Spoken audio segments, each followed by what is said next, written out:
Usai menghadiri sejumlah agenda penting di pusat kabupaten, Bupati Tahir Hanubun bersama Ketua DPRD Maluku Tenggara serta Kepala Organisasi Perangkat Daerah terkait bergerak menuju Kei Besar.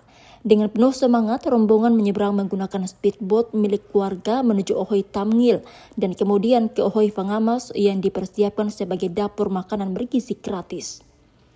Bupati menegaskan kehadiran dapur MBG menjadi wujud nyata keberpihakan pemerintah daerah terhadap pemenuhan kebutuhan dasar masyarakat, terutama gizi anak-anak dan keluarga di Kei Besar. Dikatakan dapur makanan bergizi gratis ini disiapkan agar anak-anak tidak lagi kesulitan mendapatkan makanan sehat.